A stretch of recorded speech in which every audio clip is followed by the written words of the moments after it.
আমি জানি না যে ডিবি হারুন সাহেবের সাথে আমার মানে কোন মানে কী শত্রুতা। উনি হচ্ছে আমাকে জিজ্ঞাসাবাদের জন্য ডেকে পাঠালেন। তা আমি তো সুন্দরভাবে চলে গেলাম, গটগট করে চলে গেলাম, কারণ আমি তো জানি আমি কোনো অপরাধ করিনি, যে আমি পরিবর্তিত হয়ে আমি লুঙ্গি পরে বা বোরখা পরে পালিয়ে যাব। আমি তো এমন কোনো অপরাধ করিনি যে আমাকে পালাতে হবে। তো আমি গেলাম, তো যাওয়ার পর ওই সময় দেখি সমস্ত সাংবাদিক উপস্থিত, মানে উনি আগেই কিছু বলে দিয়েছেন। হ্যাঁ, তো যাই হোক, তো আমাকে বললো জিজ্ঞাসাবাদ করা হবে। তো জিজ্ঞাসাবাদ করার জন্য একটা রুমে রাখা হলো 1.5 ঘন্টা, কিন্তু উনি আমাকে কোনো জিজ্ঞাসাবাদই করেননি। শুধু দুটা প্রশ্ন উনি পুরো সময় আমাকে করেছিলেন। একটা হচ্ছে যে আপনি কোন মেডিকেল কলেজ, আপনি কততম বিসিএস। তো এই দুটি প্রশ্নের ভিত্তিতে উনি আমাকে কিভাবে গ্রেফতার করলেন, এই দুটো প্রশ্নে উনি কি সন্দেহজনক পেলেন, কি উত্তর পেলেন যে উনি আমাকে এই মামলায় গ্রেফতার করলেন। আচ্ছা, আর আরেকটা কথা হচ্ছে যে এটা একটা সরকারি চাকরিজীবীদের নিয়মই আছে, তাদেরকে যখন গ্রেফতার করা হবে তখন অবশ্যই ঊর্ধ্বতন কর্তৃপক্ষের অনুমতি লাগবে। তখনকার যে ডিরেক্টর স্যার ছিলেন এনআইসিবিডির, তার কোনো অনুমতি নেওয়া হয়নি। তারপরে উনি আমাকে গ্রেফতার দেখালেন এবং যে তৎকালীন যে স্বাস্থ্য মন্ত্রণালয়, সেখান থেকে বলা হলো যে আমি এখানকার রেজিস্ট্রার কার্ডিয়াক সার্জন থাকা অবস্থায় আমি আরেকটা প্রাইভেট প্রতিষ্ঠানের চেয়ারম্যান ছিলাম, এজন্য আমাকে বরখাস্ত করা হলো। কিন্তু আমি যে চেয়ারম্যান ছিলাম সেটা তো কোনো কাগজই নাই। তাহলে উনি বিভাগীয় তদন্ত না করে উনি কিভাবে এত বড় একটা কথা বলে আমাকে চাকরি থেকে বরখাস্ত করতে পারেন? তো পুরো ব্যাপারটি একটা সাজানো ছিল, একটা চক্রান্ত ছিল, ষড়যন্ত্র ছিল। এবং আমরা এখন বুঝতে পারছি, তখন তো আর সাধারণ মানুষ বুঝতে পারেনি, এখন মানুষ বুঝতে পারছে যে ওই আমলে কত মিথ্যা মামলার শিকার মানুষ হয়েছে।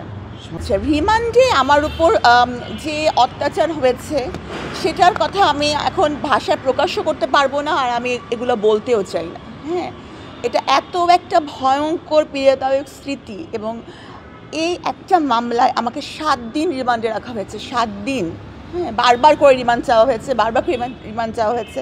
এবং আমি আসলে যারা রিমান্ডে কোনো সময় গিয়েছেন তারাই বলতে পারবেন যে রিমান্ডটা কত দূর ভয়াবহ, বিশেষ করে একটা নারীর জন্য।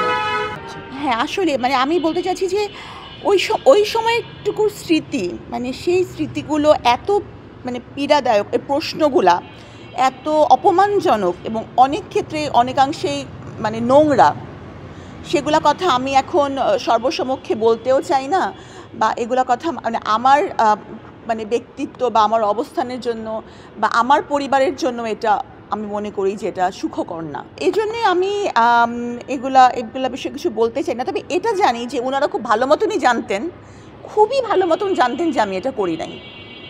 ওনারা জেনে শুনেই মানে সব কিছু জানতেন, জেনে শুনেই এই নাটকটা সাজিয়েছিলেন। তখন তো বুঝি নাই, একটা ঘরে আটকে রাখা হতো, সারাক্ষণ উপরে মানে অনেক হাই পাওয়ারে বাল্ব জ্বলতো, 4টা একদম চোখের উপরে, কোনো ঘুমানোর কোনো বিষয় ছিল না, মহিলা পুলিশরা ঘিরে রাখতো। তো ওটা আয়নাঘর না কি ঘর এটা তো আমি বলতে পারবো না। শোয়ার কোনো ব্যবস্থা নাই, না শোয়ার কোনো ব্যবস্থা নাই। ওখানে একটা শক্ত কাঠের চেয়ার দেওয়া ছিল এবং উপরে হচ্ছে যে মানে অনেক 4টা অনেক হাই পাওয়ারেরই মানে কোনো ঘুমের ওখানে কোনো ব্যবস্থা নেই, শোয়ার ওখানে কোনো ব্যবস্থা নেই, একটা কাঠের চেয়ার ছিল। তো আমি জানি না ওটাকে কী ঘর, ছোট্ট একটা ঘর, তো ওটাকে কী বলা হবে আমি জানি না, কিন্তু ওখানে আমাকে একলা রাখা হয়েছিল।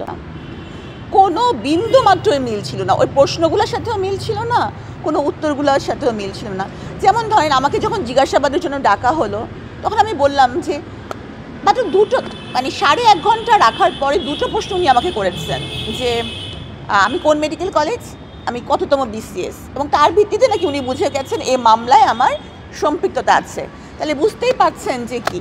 এবং আরেকটা ব্যাপার আমি বলবো যে আমি জানি না যে ওনার কী শত্রুতা, উনি যখন আমার বইমেলায় বইটা নিয়ে আলোচনা হচ্ছে বা বইটা ব্যাপক পরিচিতি পেয়েছে, তখন উনি আমার বইটা বন্ধ করার জন্য চেষ্টা করেছেন, যে সে এত বেশি বাড়াবাড়ি করছে, তাকে আবার জেলে ঢুকিয়ে দেওয়া হবে।